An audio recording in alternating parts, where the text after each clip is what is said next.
Scott, welcome to Into Boxing. Thanks for joining me. Hi Finn, great having you here again.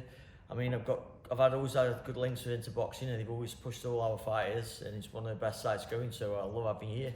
Well, we've just been talking to the lads then about training, but I'm interested to hear how you think they're getting on. To be fair, they're both doing really well. They've both got really hard fights. They aren't getting nothing given them. They're gonna have to go out there and take what they want. And I'm pretty sure they're going to do very well, both of them are, to be fair.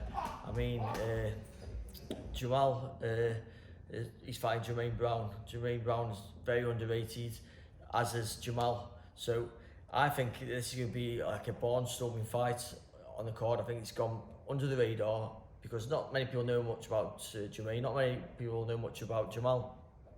They're actually very similar in the way they box. They don't hold.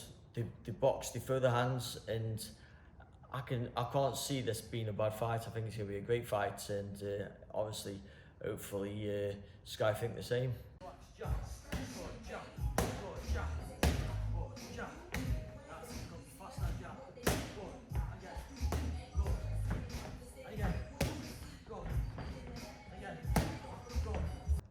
And when you're training the lads for their opponent, how much are you looking at what their opponent's doing and how much you're trying to adapt to that? Personally, I think in some circumstances you do have to swap some little things if someone's like really heavy-handed and stuff. But I think you got to make your fighter the best your fighter is. I wouldn't change what they do too much for a certain fight. You can perhaps not do certain things, but I wouldn't take too much away from your fighter if they used to box in a certain way. When fights get hard, they'll always revert back to what they used to. So I try and make our fighters do the best they can at what they do. And to be fair, I think they're going to win both the bouts. Well, you had a great career yourself. Will you tell us a little bit about that, about the names you faced in the ring? I mean, I don't know, say it. It's either lucky or unlucky. But when I was boxing, there was a lot of good kids at my weight at the same sort of time as when I was boxing. Obviously, John Faxton, John Murray, Amir Khan, loads of good fighters. And John Faxton, Amir Khan, and John Murray, they were better than British level. Unlike another day, I could have won a British title, but it's just that the people around me at that time were probably a little bit better than British level. I mean, both John Faxton and John Murray, they won European titles.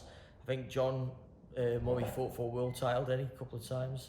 But other kids who I'd beat before that, like Geffin, I boxed Geffin, he went on to be British champion, and he fought for a world eliminator as well. Also beat Derry. Derry went on to have a mega career after that. He won British titles. I'm not sure he got the European title or not, but he did win a lot of belts after that. So it just all depends who's about at your time. And when I was there was a lot of good kids. So it's just the way it is, isn't it?